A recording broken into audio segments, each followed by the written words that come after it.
আসসালামু আলাইকুম। আশা করি সকলেই ভালো আছেন। আমি রংপুর ব্লগে দেখিয়েছিলাম কোথায় গিয়েছিলাম, কার বাসায় এসেছিলাম আর ওই দিন কি করেছিলাম। একদিনে আমরা এত কিছু করেছিলাম, এত আনন্দ করেছিলাম যেটা 4-5 মিনিটের ভিডিও ছেড়ে আপনাদের কাছে বলে বোঝাতে পারবো না। তাই আমি 2টা পার্ট করেছি। ওই দিন কোথায় গিয়েছি তা দেখিয়েছিলাম, কিন্তু আজকে আমি আপনাদের সাথে শেয়ার করব ওই দিন আর বাকি কোথায় গিয়েছিলাম আর কি খেয়েছি আর রাতে কি মজা করেছি। এখানে আসার পরে দেখি যে এমন কিছু নাই যে ভাইয়ার বাসাতে নেই। আমার কাছে খুব ভালো লেগেছিল খরগোশগুলোকে দেখে। একটু আমরা সুইমিং পুলের দিকে এসেছিলাম হাঁটাহাঁটি করতে সবাই ক্লান্ত হয়ে গিয়েছিলাম। বাসার আশপাশে বাংলোটা আমরা সবাই একটু করে ঘুরে দেখেছি। আর আমার বোন এদিকে একটু দোলনা খাচ্ছিল। দুপুরে খাওয়া দাওয়া শেষে রেস্টের পরে আমরা ঘুরে পুরোটা বাড়ি দেখছিলাম। এখানে যারা আগে ছিল তাদের ছবি লাগিয়ে রাখা হয়েছে, আর এখন যে আছে তার ছবিটা বড় করে লাগিয়ে রাখা হয়েছে। দেখতে বিকাল হয়ে গেল। বাসার চারটা পাশ আমরা ঘুরে দেখছিলাম,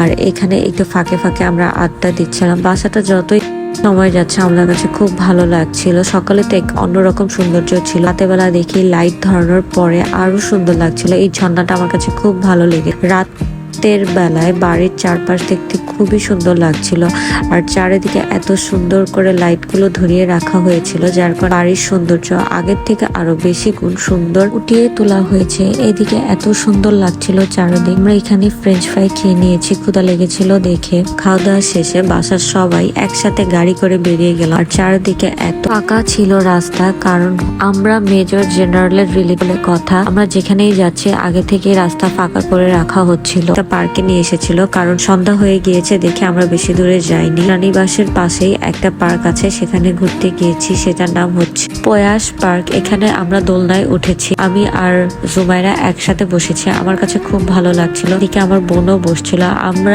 এরকম দোলনা দেখলে সবাই উঠে যায়, বড় আর ছোট। আমরা এই জিনিসটা মাথায় রাখি না, আমরা সবাই একসাথে এনজয় করছিলাম, আর আমার কাছে খুব ভালো লাগছিল। এদিকে বসেছিল আমাদের সাথে, সবাই খুব হাসাহাসি করছিল। তারপরে আমরা এখানে আমি খালামণি আমার বোন মিলে একটা কাপে বসে উঠলাম। আমার ভাইয়ার আম্মু ছিল। আমাদের কাছে খুব ভালো লাগছিল। বাচ্চাদের রাইড গুলো আমরা সব বড়রাই উঠে বসে পড়েছি, আর সবাই এটা খুব এনজয় করেছিলাম। আমরা সবকিছুতেই অনেক অল্পতেই খুশি হয়ে যাই। এখানে নৌকাও ছিল, সাথে নৌকাতেও আমরা উঠেছি।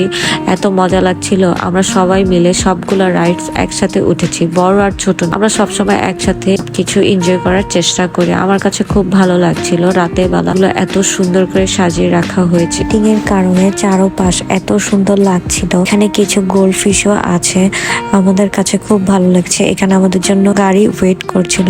আমাদের ঘোরা শেষে আমরা গাড়িতে করে বাসায় এসেছি। এদিকে দেখে আমাদের জন্য বিশাল আয়োজন, বারবিকিউ পার্টির ব্যবস্থা করা হয়েছে। সবাই এখানে গল্প করা হচ্ছিল, এদিকে গান বাজনাও হচ্ছিল। আর এই বারবিকিউতে ছিল ফিশ, চিকেন। আমার কাছে খুব ভালো লাগছিল। আমরা সবাই কে কেমন মজা করলাম বসে আলোচনা করছিলাম। এদিকে প্রায় আমাদের চিকেন হয়ে এসেছে, একদিকে মাছ প্রায় বারবিকিউ করা শেষ।